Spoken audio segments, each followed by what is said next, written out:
जयंत मयंती welcome to my YouTube channel. एवं मुझे आलोचना करी जनवाद बा आम कहीद नव मानववाद।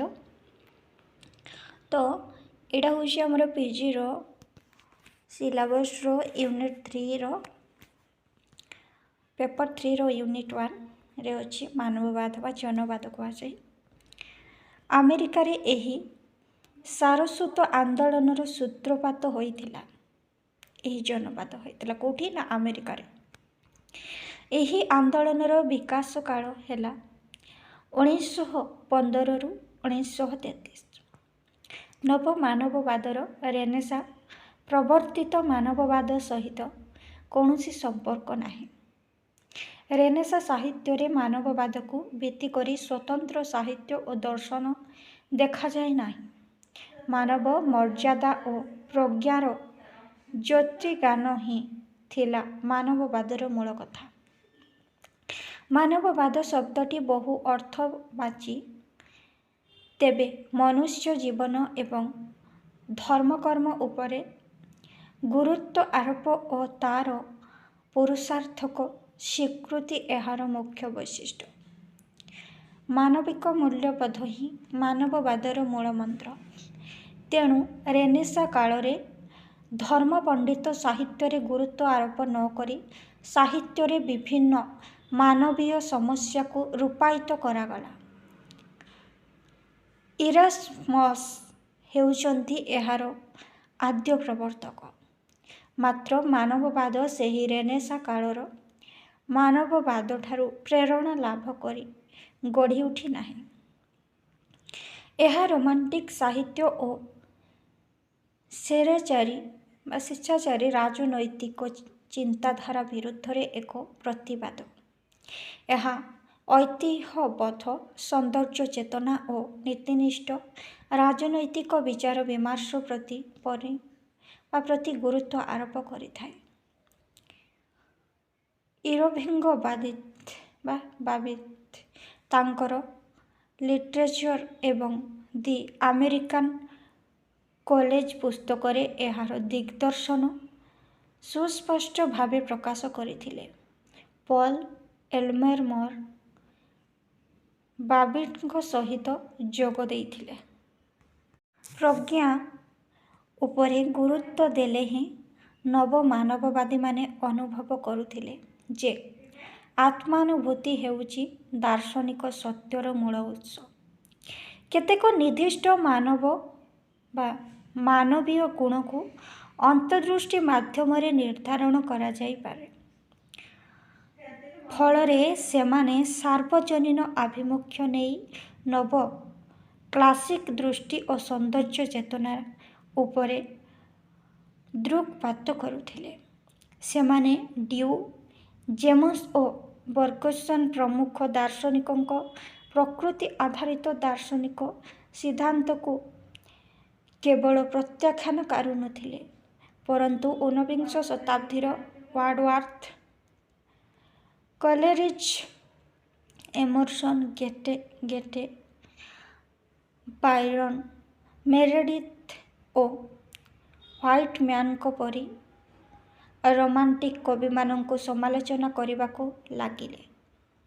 थॉमस हार्न को परी नीतिधर्मी प्रकृति रूपकार मध्य समालोचनार बाद पड़ी नथिले।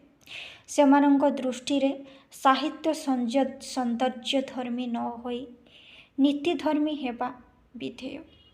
ख्रीष्टियान धर्मीय परंपरा और चेतना प्रति नव मानववादी संवेदनशील होई पड़िले। एमानंक मतरे मनुष्यर चित्त भागरे उत्थानपाद हेबार प्रचेष्टा सतत लगी रही। निम्नमुखीन चिंता और ऊर्ध्वग भावनार संघर्ष क्षेत्र हेउची मनुष्यर चित्त। मानवीय प्रवृत्ति और आवेगधारी विवेक मध्यरे नित्य नैमित्तिक समर लगी रही। एथिरु निष्पत्ति पाइबाकु हेले नीति नियम और मानवीय चेतनार सुष्ठु प्रकाश आवश्यक। ବିଂଶ ଶତାବ୍ଦୀରେ ନବମାନବବାଦର ମୁଖ୍ୟ ପ୍ରବକ୍ତା ହେଉଛନ୍ତି ପଲ୍ ଏଲମର ମୋରୋ ଏବଂ ଇରଭିଂ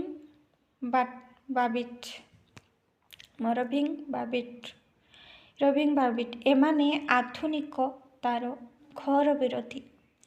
ଏମାନେ ରୋମାଣ୍ଟିକ୍ ଚେତନା ପ୍ରତି ବିମୁଖ ହୋଇ କ୍ଲାସିକ୍ ପରମ୍ପରା ପ୍ରତି ଆଗ୍ରହ ପ୍ରଦର୍ଶନ କରିଥିଲେ। ମାନବବାଦୀମାନେ ବହୁ ଦିଗରୁ ମାଥ୍ୟୁ ଆର୍ନଲ୍ଡଙ୍କ ପାଖରେ ଋଣୀ। ସେମାନେ ତାଙ୍କର ରାଜନୀତି ଓ ଧର୍ମ ସମ୍ପର୍କିତ ଆଭିମୁଖ୍ୟକୁ ବିଶ୍ୱାସ କରୁଥିଲେ। ଅଧିକାଂଶ ସମୟ ଭାବୁଥିଲେ ଯେ ତାଙ୍କର ବିଚାର ବିବେଚନା ଅଧିକ ଆତ୍ମନିଷ୍ଠ।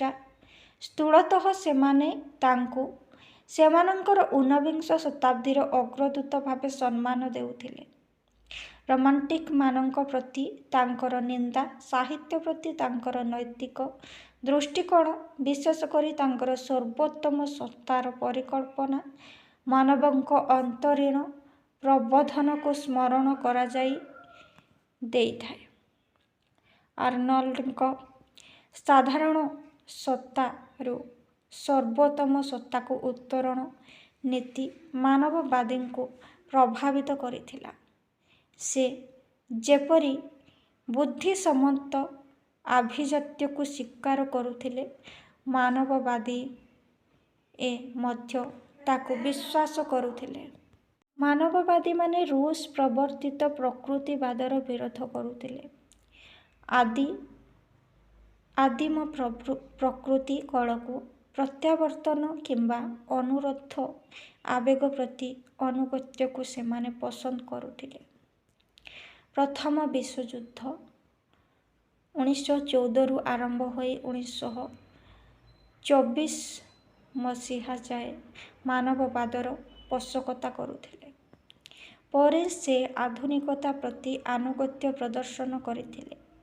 ଏ ରୂପରେ ଦେଖିଲେ ନବମାନବବାଦ ଆନ୍ଦୋଳନ ବିଂଶ ଶତକର ଚତୁର୍ଥ ଦଶନ୍ଧି ବେଳକୁ କ୍ରମେ ଅସ୍ତିତ୍ୱ ହୋଇ ବସିଥିଲା।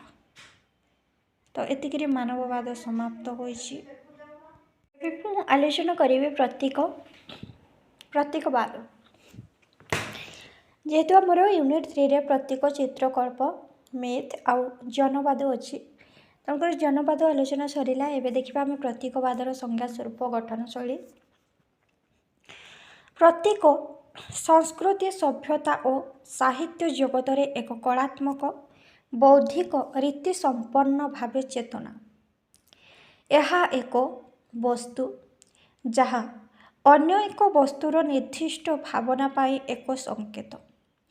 ଏହାର ଶବ୍ଦଗତ ବ୍ୟୁତ୍ପତ୍ତି ଅଭିଧାନମାନଙ୍କରେ ଉଲ୍ଲେଖ ରହିଛି।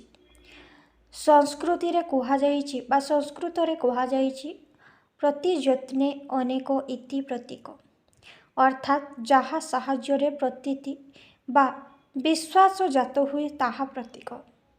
ବସ୍ତୁ ସମ୍ପର୍କରେ ଶବ୍ଦଗତ ସଂକେତରୁ ଧାରଣା ଜାତ ହୋଇପାରିଲେ ଯାଇ ଏହି ସଂକେତବାଦୀ ଶବ୍ଦ ପ୍ରତୀକ ରୂପେ ସ୍ୱୀକାର ହୋଇଛି।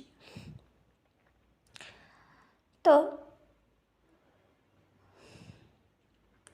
ଊନବିଂଶ ଶତାବ୍ଦୀରେ ପ୍ରତୀକବାଦ ହେଉଛି ଏକ କଳାତ୍ମକ ଆନ୍ଦୋଳନ।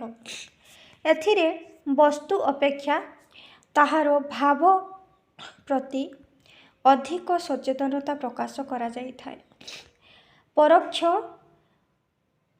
ବିଜ୍ଞାନ ଦ୍ୱାରା ପ୍ରତୀକର ସୃଷ୍ଟି ପ୍ରତି ବିଶେଷ ଦୃଷ୍ଟି ଦିଆଯାଇଥାଏ। ସୁତରାଂ ମଣିଷ ମନ ଜଗତରେ ଭାସି ବୁଲୁଥିବା କଳ୍ପନା, ଆବେଗ, ଅନୁଭୂତି, ଅଭିଜ୍ଞତା, ଚିନ୍ତା ଓ ଚେତନାର ସ୍ୱରୂପ ହେଉଛି ପ୍ରତୀକ। ଏହାକୁ ମଣିଷ ନିଜ ଆତ୍ମା ଓ ବସ୍ତୁ ଜଗତକୁ ଜାଣିବା ପାଇଁ ଏକ ସଂଯୋଗ ସୂତ୍ର ରୂପେ ଗ୍ରହଣ କରିଥାଏ। ନିଜର ଅନୁଭବକୁ ସେ ଇଙ୍ଗିତଧର୍ମୀ ଶବ୍ଦ ମାଧ୍ୟମରେ ପ୍ରକାଶ କରେ। ମଣିଷର ମାନସିକ ଅବସ୍ଥାକୁ ଯଥାର୍ଥ ପ୍ରକାଶ କରିବା ପାଇଁ ପ୍ରତୀକର ଭୂମିକା ଗୁରୁତ୍ୱପୂର୍ଣ୍ଣ ଅଟେ। ଅର୍ଥାତ୍ ମଣିଷର ଆଧ୍ୟାତ୍ମିକ ଭୌତିକ ଚିନ୍ତନ ମଧ୍ୟରେ ପ୍ରତୀକ ସଂଯୋଗ ସେତୁ ହୋଇ ମଣିଷର ସକଳ ସୃଜନୀ ଶକ୍ତିକୁ ଅଭିମନ୍ତ୍ରିତ କରିଥାଏ। କାଶୀରେ ମଣିଷ ଏକ ସାଙ୍କେତିକ ପୃଥିବୀର ବାସିନ୍ଦା ବୋଲି କହନ୍ତି। ପ୍ରତୀକବାଦର ଅନ୍ୟତମ ପ୍ରବର୍ତ୍ତକ ମାଲାର୍ମେଙ୍କ ମତରେ ପ୍ରତୀକର ପ୍ରାଣ ହେଉଛି ରହସ୍ୟମୟତା ବା ବିଜ୍ଞାନ। ବିଜ୍ଞାନ ବସ୍ତୁକୁ ଅବିକଳ ଉପସ୍ଥାପନ ନ କରି ବ୍ୟଙ୍ଗ ନାମୟ ଶବ୍ଦ ଓ ଭାଷା ମାଧ୍ୟମରେ ଅର୍ଥପୂର୍ଣ୍ଣ କରିବା ପ୍ରତୀକ ଦ୍ୱାରା ହିଁ ସମ୍ଭବ ହୋଇଥାଏ। କବିତାର ଅଙ୍ଗ ଆତ୍ମା ମଧ୍ୟରେ ସମନ୍ୱୟ ସ୍ଥାପନ ପାଇଁ ପରୋକ୍ଷ ବ୍ୟଞ୍ଜନ ବା ପ୍ରତୀକକୁ ମାଲାର୍ତ୍ତମ ଗ୍ରହଣ କରିଥିଲେ। କବିତାର ଅଙ୍ଗ ଓ ଆତ୍ମା ମଧ୍ୟରେ ସମନ୍ୱୟ ସ୍ଥାପନ ପାଇଁ ପରୋକ୍ଷ ବ୍ୟଞ୍ଜନ ବା ପ୍ରତୀକକୁ ମାଲାର୍ମେ ଗ୍ରହଣ କରିଥିଲେ। କବି ଲୋଭ ଭ୍ୟାଲେରୀ ପ୍ରତୀକ ବ୍ୟବହାର କ୍ଷେତ୍ରରେ ବ୍ୟଞ୍ଜନାମୟ ଶବ୍ଦ ଦ୍ୱାରା କାବ୍ୟ ଆତ୍ମାକୁ ସ୍ପଷ୍ଟ କରିଥିଲେ। ପ୍ରତୀକବାଦୀ କବି ଏଡଗାର ଏଲେନ୍ ପୋ କବିତାର ପ୍ରତୀକକୁ ମତ ଦେଇଛନ୍ତି। ପ୍ରତୀକର ଛନ୍ଦମୟ ଓ ସଙ୍ଗୀତମୟତାକୁ ସେ ଗୁରୁତ୍ୱ ଦେଇଥିଲେ। ପ୍ରତୀକ ଭାବଚେତନା ପରିପ୍ରକାଶ ପାଇଁ ଏକ ବଳିଷ୍ଠ ମାଧ୍ୟମ ରୂପେ ପାଶ୍ଚାତ୍ୟ ସାହିତ୍ୟରୁ ଦେଶୀୟ ସାହିତ୍ୟ ପର୍ଯ୍ୟନ୍ତ ସବୁଠାରେ ଅଦ୍ୟାବଧି ଗୃହୀତ। ଓଡ଼ିଆ ସାହିତ୍ୟର ସମାଲୋଚକ ଦାଶରଥି ଦାସ ପ୍ରତୀକ ସମ୍ପର୍କରେ ମତ ଦିଅନ୍ତି ଯେ ପ୍ରତୀକ ବ୍ୟକ୍ତି ଓ ଅବ୍ୟକ୍ତି ଭାବ ବେଗର ଯୋଗସୂତ୍ରଟିଏ। ଗୋଟିଏ ଚିନ୍ତନ ଉପଲକ୍ଷେ ଦୁଇଟି ବସ୍ତୁ ମଧ୍ୟରେ ପ୍ରତୀକ କାର୍ଯ୍ୟ କରିଥାଏ। ତ ଏପରି ଅନେକ ପ୍ରତୀକର ସଂଜ୍ଞା ଅଛି। ତାପରେ ପ୍ରତୀକର ସ୍ୱରୂପ। ପ୍ରତୀକ କାବ୍ୟ କବିତା ପରିସରରେ ପାଠକ ପ୍ରାଣରେ ବସ୍ତୁ ଜଗତର ଭାବ ବିଜ୍ଞାନ ସଞ୍ଚରଣ କରିବାରେ ସମର୍ଥ ହୋଇଥାଏ ଓ ଏକ ସ୍ୱତନ୍ତ୍ର ରସ ଉପଲବ୍ଧିର ଆଗ୍ରହ ସୃଷ୍ଟି କରିଥାଏ। କବିମାନେ ସାଙ୍କେତିକ ଅଭିପ୍ରାୟ ପ୍ରତୀକ ମାଧ୍ୟମରେ ପାଠକ ନିକଟରେ ପହଞ୍ଚାଇବା କ୍ଷଣି ଏକ ସ୍ୱତନ୍ତ୍ର ଭାବରେ ଉତ୍ପନ୍ନ ହୋଇଥାଏ। ପ୍ରତୀକ ଇଙ୍ଗିତାତ୍ମକ ଭାବ ସମ୍ପାଦନ ନେଇ ପ୍ରକାଶିତ ହୁଏ।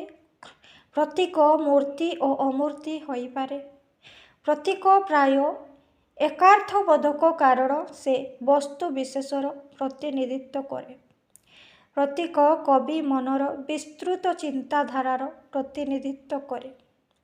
ଏହା ଏକ ସମ୍ବେଦନଶୀଳ ଅଭିଜ୍ଞତାକୁ ସହଜରେ ବୋଧଗମ୍ୟ କରାଇପାରେ। ପ୍ରତୀକ ଶବ୍ଦର ଆକ୍ଷରିକ ଓ ସାଙ୍କେତିକ ଅର୍ଥ ବହନ କରେ। ପ୍ରତୀକ ବିସ୍ତାରିତ ବର୍ଣ୍ଣନାକୁ ଇଙ୍ଗିତଧର୍ମୀ କରିଥାଏ। ପ୍ରତୀକରେ ପ୍ରତ୍ୟେକ ଅଭିବ୍ୟକ୍ତି ଅପେକ୍ଷା ପରୋକ୍ଷ ବ୍ୟଙ୍ଗନା ଅଧିକ ପ୍ରକାଶିତ ହୁଏ। ପ୍ରତୀକ ବସ୍ତୁର ଭାବଜଗତ ଉପରେ ଅଧିକ ଗୁରୁତ୍ୱ କରେ। ପ୍ରତୀକ ଧର୍ମ ଓ ଆଧ୍ୟାତ୍ମିକ ଇତିହାସ ସହିତ ସମ୍ପୃକ୍ତ। କେତେକ ଆଲୋଚନା ପ୍ରତୀକର ସ୍ୱରୂପରେ ସ୍ପଷ୍ଟତାକୁ ସୂଚାଇଥାନ୍ତି। ତାପରେ ଦେଖିବା ପ୍ରତୀକର ପ୍ରକାରଭେଦ ଆଉ ବୈଶିଷ୍ଟ୍ୟ। ଆମର କାବ୍ୟ କବିତାରେ ଭାବ ସଂକ୍ଷେପଣକାରୀ କୌଶଳ ପ୍ରତୀକର ପ୍ରଭେଦ ବା ପ୍ରକାରଭେଦ ସ୍ଥାନ କାଳ ପାତ୍ର ଓ ଗୁଣଧର୍ମ ବିଶେଷରେ କରାଯାଇଛି। ଆଲୋଚକମାନେ ପ୍ରତୀକକୁ ଗୋଟିଏ ସ୍ୱରୂପରେ ସନ୍ଦର୍ଶନ କରିଛନ୍ତି। ପ୍ରାଚୀନ କାଳରୁ ଆଧୁନିକ କାଳ ମଧ୍ୟରେ ପ୍ରତୀକର ବହୁବିଧ ରୂପ ବିଭା କବିତାରେ ରୂପଲାଭ କରିଛି। କେବଳ କବିତା କାହିଁକି ସମାଜ ରାଜନୀତି ଅର୍ଥନୀତି ଇତିହାସ ସଂସ୍କୃତ ସବୁ କ୍ଷେତ୍ରରେ ପ୍ରତୀକର ପ୍ରୟୋଗାନୁସାରୀ ହୋଇଛି ତାହାର ବିଭାବୀକରଣ। ତ ଆମର ଆମେରିକାର ଦାର୍ଶନିକ W.M. ଅର୍ବାନ ପ୍ରତୀକକୁ କହିଛନ୍ତି କରେ ବାହ୍ୟ ବା ସ୍ୱଚ୍ଛନ୍ଦ ପ୍ରତୀକ, ଅନ୍ତର୍ନିହିତ ବା ବ୍ୟାଖ୍ୟାତ୍ମକ ପ୍ରତୀକ, ଅନ୍ତର୍ଦୃଷ୍ଟି ବା ମୂଳ ପ୍ରତୀକ। ଏହିପରି ଶବ୍ଦ ପ୍ରତୀକ, ବାକ୍ୟ ପ୍ରତୀକ ଆଉ ପ୍ରବନ୍ଧ ପ୍ରତୀକ ମଧ୍ୟ ତିନି ଭାଗରେ ବିଭକ୍ତ। ଶବ୍ଦ ଆଧାରରେ ପ୍ରତୀକର ସୃଷ୍ଟିକୁ ଶବ୍ଦ ପ୍ରତୀକ, ବାକ୍ୟ ମାଧ୍ୟମରେ ରୂପେ ଅର୍ଥ ସୂଚିତ କଲେ ବାକ୍ୟ ପ୍ରତୀକ ଓ ସମଗ୍ର ବର୍ଣ୍ଣନାରେ ଯେଉଁଠି ପ୍ରତୀକାତ୍ମକ ଭାବଧାରା ପ୍ରତିଫଳିତ ହୁଏ ସେଠାରେ ପ୍ରବନ୍ଧ ପ୍ରତୀକ ହୋଇଥାଏ। ଓଡ଼ିଆ ସାହିତ୍ୟ ଆଲୋଚକ ବିଭୂତି ପଟ୍ଟନାୟକଙ୍କ ସାହିତ୍ୟର ସୂଚୀପତ୍ର ଗ୍ରନ୍ଥରେ ପ୍ରତୀକର ବିଭାଗୀକରଣ ଦୁଇ ପ୍ରକାରର, ଯଥା ସାର୍ବଜନୀନ ବା ପ୍ରଚଳିତ ପ୍ରତୀକ ଆଉ ବ୍ୟକ୍ତିଗତ ପ୍ରତୀକ। ସାର୍ବଜନୀନ ପ୍ରତୀକ ରୂପେ ମୟୂର, ଇଗଲ ପକ୍ଷୀ କିମ୍ବା ଉଦିତ ସୂର୍ଯ୍ୟ, ଅସ୍ତ ସୂର୍ଯ୍ୟକୁ ଉଦାହରଣ ଭାବେ ଆଲୋଚକ ବିଭୂତି ପଟ୍ଟନାୟକ ଉଲ୍ଲେଖ କରିଛନ୍ତି। ଉଦୟ ସୂର୍ଯ୍ୟ ଜନ୍ମ, ଅସ୍ତ ସୂର୍ଯ୍ୟ ମୃତ୍ୟୁର ପ୍ରତୀକ ରୂପେ ସର୍ବଜନାଦୃତ ହୋଇ ରହିଛି। ଏହି ସାର୍ବଜନୀନ ପ୍ରତୀକ ଗୁଡ଼ିକୁ ସହଜରେ ବୋଧଗମ୍ୟ ଓ ପାଠକମାନଙ୍କଠାରେ ପରିଚିତ। ମାତ୍ର କବିର ବ୍ୟକ୍ତିଗତ ଓ ଅନୁଭୂତିକୁ ଆଶ୍ରୟ କରି ଗଢ଼ା ହେଉଥିବା ପ୍ରତୀକ ସବୁ ସମୟରେ ସହଜରେ ବୁଝି ହୁଏ ନାହିଁ। ଆଲୋଚକ ପୂର୍ଣ୍ଣଚନ୍ଦ୍ର ମହାନ୍ତି ସାହିତ୍ୟର ସମ୍ବିଧାନ ଗ୍ରନ୍ଥରେ କାବ୍ୟ କବିତାରେ ବ୍ୟବହୃତ ପ୍ରତୀକକୁ ଅନ୍ୟ ଆଲୋଚକମାନଙ୍କ ପରି ତିନି ଭାଗରେ ବିଭକ୍ତ କରିଛନ୍ତି, ଯଥା ପ୍ରଥାସିଦ୍ଧ ପ୍ରତୀକ, ଆକସ୍ମିକ ପ୍ରତୀକ, ସାର୍ବଜନୀନ ପ୍ରତୀକ। ପୂର୍ବ କାଳରୁ ପରମ୍ପରା କ୍ରମେ ପ୍ରଚଳିତ ପ୍ରତୀକ ସକଳକୁ ପ୍ରଥାସିଦ୍ଧ ପ୍ରତୀକ ଭାବେ ଆଲୋଚକ ମହାନ୍ତି ପର୍ଯ୍ୟଭୁକ୍ତ କରିଛନ୍ତି। ଏଗୁଡ଼ିକ କାଳ କାଳ ପାଇଁ ଏକ ଅର୍ଥରେ ଗୃହୀତ ହୋଇଥାଏ। ଆଲୋଚକ ଦାଶରଥି ଦାସଙ୍କ ଆଧୁନିକ କାବ୍ୟଜିଜ୍ଞାସା ଚିତ୍ରକଳ୍ପ ଗ୍ରନ୍ଥରେ ମଧ୍ୟ ପ୍ରତୀକକୁ ତିନି ଶ୍ରେଣୀରେ ବିଭକ୍ତ କରାଯାଇଛି। ପ୍ରଥମ ସିଦ୍ଧ ପ୍ରତୀକ, ଆକସ୍ମିକ ପ୍ରତୀକ, ସାର୍ବଜନୀନ ପ୍ରତୀକ। ସମାଜ ଜୀବନ ଚଳଣିର ଅଧିକାଂଶ ବସ୍ତୁ ପ୍ରଥାସିଦ୍ଧ ପ୍ରତୀକାତ୍ମକ ହୋଇଥାଏ, ଯଥା ଜାତୀୟତା ବା ଯେପରି ଏକ ଦେଶର ପ୍ରତୀକ ରୂପେ ପରିଚିତ। ଆକସ୍ମିକ ପ୍ରତୀକ ପ୍ରଥାସିଦ୍ଧ ପ୍ରତୀକର ବିପରୀତ। ଏଥିରେ ପରମ୍ପରାଗତ କୌଣସି ଭାବ କି ଚେତନା ସ୍ପଷ୍ଟ ସମ୍ପର୍କ ନାହିଁ ବା ନଥାଏ। ଉଦାହରଣ ସ୍ୱରୂପ କବି ସଚ୍ଚି ରାଉତଙ୍କର ସ୍ମୃତିଲେଖା କବିତାରେ ବର୍ଣ୍ଣିତ ମେଲବର୍ଣ୍ଣ ସହରର ପ୍ରାକୃତିକ ଦୃଶ୍ୟକୁ ନିଆଯାଇପାରେ। ଏହି ମେଲବର୍ଣ୍ଣ ସହର ସଦୃଶ ବା ଦୃଶ୍ୟ ସହିତ କବିଙ୍କର ସର୍ବକାଳୀନ ବା ଚିରନ୍ତନ ସମ୍ପର୍କ ନାହିଁ।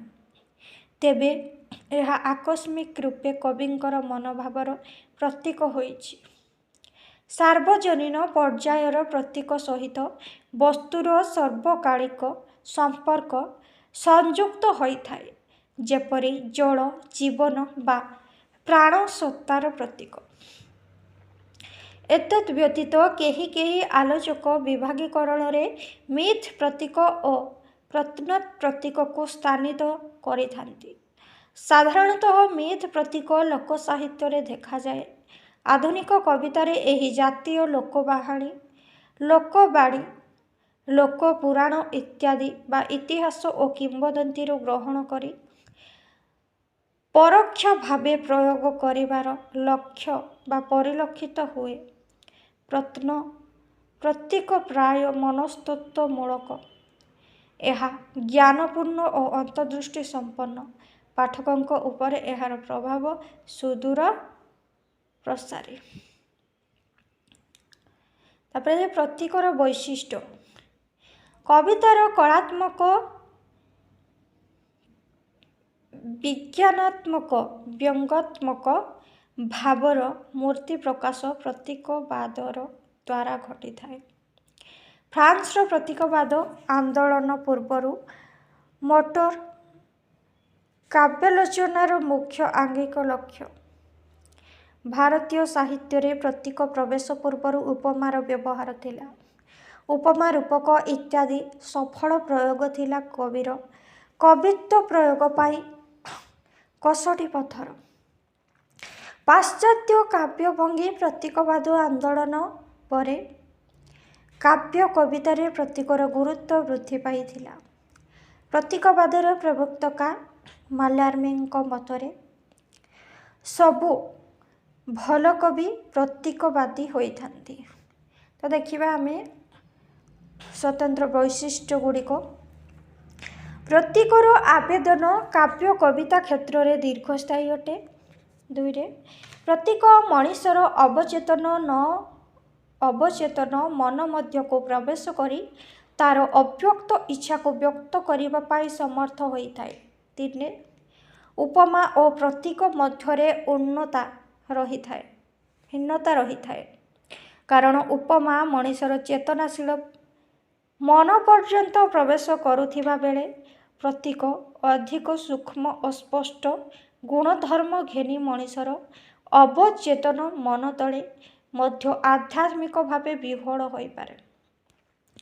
4 ଅରୂପକୁ ରୂପାୟିତ କରିବାର ଦକ୍ଷତା ପ୍ରତୀକର ଥାଏ। ମାତ୍ର ରୂପକ ତାକୁ କେବଳ ବ୍ୟାଖ୍ୟା କରେ। ପ୍ରତୀକ ସେହି ବ୍ୟାଖ୍ୟାରେ ବିସ୍ମୟ ସୃଷ୍ଟି କରେ। 5 ପ୍ରତୀକ ଇନ୍ଦ୍ରିୟାତୀତ ଓ ପରୋକ୍ଷ ଭାବବ୍ୟଞ୍ଜକ ହୋଇଥିବାରୁ ଏହାର ପରିସର ଓ ବ୍ୟାପ୍ତି ଅସୀମ। 6 ଅତି ସୂକ୍ଷ୍ମ ନିବିଡ଼ ଅନୁଭୂତି ପ୍ରତୀକ ମାଧ୍ୟମରେ ସ୍ପଷ୍ଟ ବ୍ୟକ୍ତ କରିଥାଏ। 7 ରହସ୍ୟାଚ୍ଛନ୍ନ ହୋଇ ରହିବା ପ୍ରତୀକର ପ୍ରଧାନ ବୈଶିଷ୍ଟ୍ୟ। ପ୍ରତୀକବାଦୀ କବିତାରେ ସାଙ୍ଗୀତିକତାକୁ ଗୁରୁତ୍ୱ ପ୍ରଦାନ କରାଯାଏ। ପୂର୍ବ ପ୍ରଚଳିତ ଓ ପରିତ୍ୟକ୍ତ ପ୍ରାଚୀନ ଭାଷା ପ୍ରତୀକ ମାଧ୍ୟମରେ ନୂଆ ରୂପରେ କବିତାରେ ପ୍ରୟୋଗ ହୋଇଥାଏ। ତ ପ୍ରତୀକବାଦ ଆମର ଏହିପରି ଭାବରେ ଅଛି। ତାପରେ ଆମେ କ'ଣ ଦେଖିବା,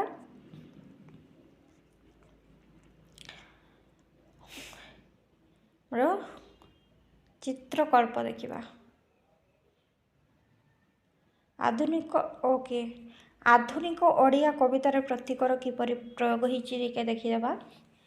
ଊନବିଂଶ ଶତାବ୍ଦୀର ଶେଷ ଦଶକରୁ ଓଡ଼ିଆ ସାହିତ୍ୟରେ ଆଧୁନିକ ଭାବଚେତନାର ପ୍ରବେଶ ଘଟିଛି। ଇଂରେଜ ଶାସନ, ସଭ୍ୟତା, ସଂସ୍କୃତି ଓ ସାହିତ୍ୟର ପ୍ରଭାବରେ ଓଡ଼ିଆ ସାହିତ୍ୟ ଆଧୁନିକ ପରିପେକ୍ଷୀ ଗ୍ରହଣ କରିଛି। କବିବର ରାଧାନାଥ ରାୟ, ଭକ୍ତକବି ମଧୁସୂଦନ ରାଓ, ସ୍ୱଭାବ କବି ଗଙ୍ଗାଧର ମେହେର, ବ୍ୟାସକବି ଫକୀରମୋହନ ସେନାପତି ଥିଲେ ଆଧୁନିକତାର କର୍ଣ୍ଣଧାର।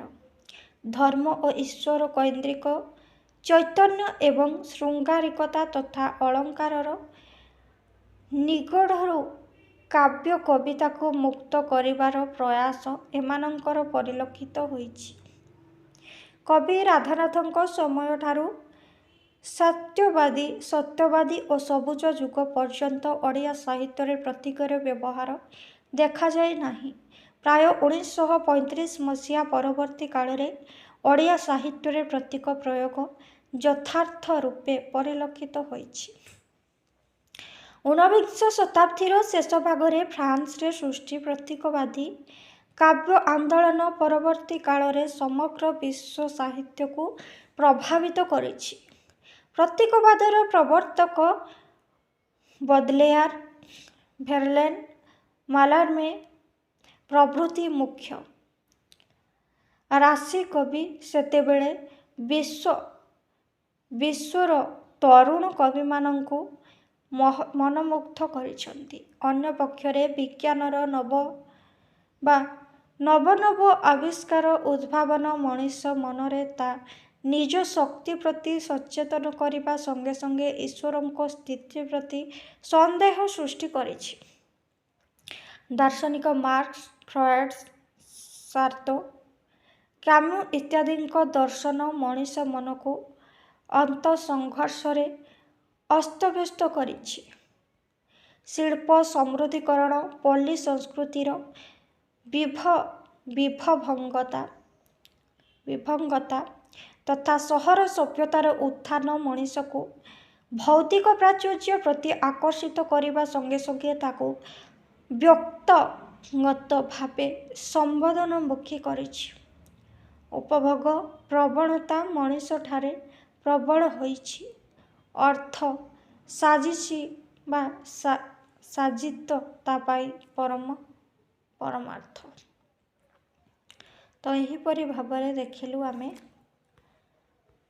ଆଉ କ'ଣ ଅଛି ନା ଆମର ପ୍ରତୀକର ଆଉ ସେହିପରି ପ୍ରତିମ ନାୟକଙ୍କୁ କବି ଆବିଷ୍କାର କରିଛନ୍ତି ଦ୍ୱିତୀୟ ବିଶ୍ୱଯୁଦ୍ଧର ପରବର୍ତ୍ତୀ ଆଧୁନିକ ନାରୀ ଜୀବନର ପ୍ରତୀକ ରୂପେ। କ'ଣ କହିଛନ୍ତି? ହଠାତ୍ ଯେ ଦେଖା ହେଲା ବହୁଦିନେ ପ୍ରତିମା ନାୟକ, ମୁଖ ତାର ବ୍ରଣଦୃଷ୍ଟ, ହାତରେ ତା ଚମଡ଼ାର ବ୍ୟାଗ,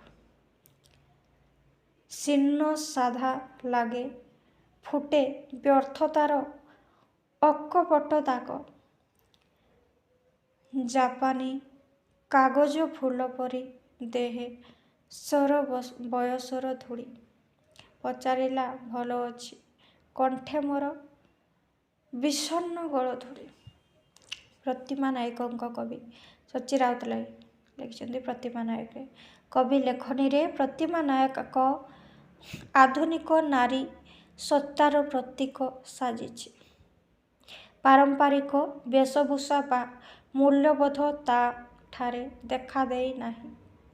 ସେ ଚନ୍ଦ୍ରମୁଖୀ ନୁହେଁ, ମୁଖ ତାର ବ୍ରଣଦୃଷ୍ଟ ଓ ମ୍ଳାନ, ଶୀର୍ଣ୍ଣ ସାଧା ଗାଲରେ ମଧୁରତା ପରିବର୍ତ୍ତେ ପ୍ରକଟିତ ହୋଇଥାଏ ବ୍ୟର୍ଥର ଦାଗ। ଜାପାନୀ କାଗଜ ଫୁଲ ପରି ତା ଦେହରେ ବାସ୍ନାହୀନ କୃତ୍ରିମତାପୂର୍ଣ୍ଣ ବୟସର ଧୂଳି। ସମୟ ସହିତ ସେ ସାଲିସ କରିଛି, ବୟସ ବୃଦ୍ଧିକୁ ସ୍ୱାଭାବିକ ରୂପ ଗ୍ରହଣ କରିଛି। ପୁଣି ଦେହରେ ତାର ଖାକି ପୋଷାକ, ମୁହଁରେ ଖାକିର ହସ। ତ ଏପରି ଭାବରେ ସେ ଲେଖିଛନ୍ତି। ତାପରେ ଆମର କବି ସଚ୍ଚି ରାଉତରାୟଙ୍କ ସମଗ୍ର କବିତାବଳୀରେ ପ୍ରତୀକ ସଫଳ ପ୍ରୟୋଗ ଦୃଷ୍ଟାନ୍ତ ହୁଏ। ଅନ୍ୟ କେତୋଟି ଉଦାହରଣ ହେଲା ବସନ୍ତ ଆସେ ଯେ ଠେଲି, ଧକ୍କା ଖାଇ କୁକୁଡ଼ାର ଦିହେ, ଭାଙ୍ଗି ବହୁ ମହୁର ସରାଇ, ମାଟିରେ ଗଡ଼ାଇ ଅବା ଫୁଲବଣ ସଞ୍ଜେ, ବସନ୍ତ ଆସେ ଯେ ଠେଲି, ମଲାଜେର ଗଞ୍ଜେ। କବିତା 1922 ଗ୍ରନ୍ଥରେ ସନ୍ନିବେଶିତ ଏହି କବିତାରେ ବସନ୍ତ ଋତୁର ଆଗମନରେ ଯୌନାବେଗର ସାହାନାଇ ଶୁଖିଲା ହାଡ଼ ଭିତରେ ମଧ୍ୟ ଓଙ୍କାର ଧ୍ୱନି ଖେଳାଇ ଦିଏ। ମଦମତ୍ତ ଅସଂଖ୍ୟ ମହୁ ସୁରେଇ ଅଚିରେ ଭାଙ୍ଗିଯାଏ। ବସନ୍ତ ଆଗମନରେ ଯୌନ ଚେତନାର ଭାବାନୁଭୂତି ସୂକ୍ଷ୍ମ ଓ ଗଭୀର ଅର୍ଥ ବହନକାରୀ ପ୍ରତୀକ ମାଧ୍ୟମରେ କବି ପ୍ରକାଶ କରିବାରେ ବେଶ୍ ସିଦ୍ଧ। ଏହିପରି ଅନେକ ଗୁଡ଼ିଏ ଉଦାହରଣ ଅଛି, ଆପଣମାନେ ନୋଟ୍ କରିନେବେ।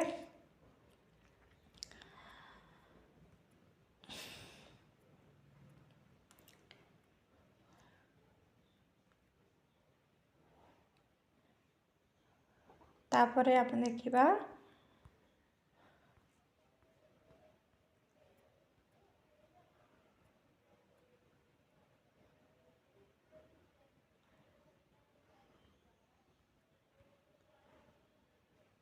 ଚିତ୍ରକଳ୍ପ। ଭିଡ଼ିଓ ବହୁତ ଲମ୍ବ ହେଇଗଲାନି। ପରବର୍ତ୍ତୀ ଭିଡ଼ିଓରେ ମୁଁ ଚିତ୍ରକଳ୍ପ ଆଉ ମିଥ୍ ଆଲୋଚନା କରିବି। ରହୁଛି, ନମସ୍କାର।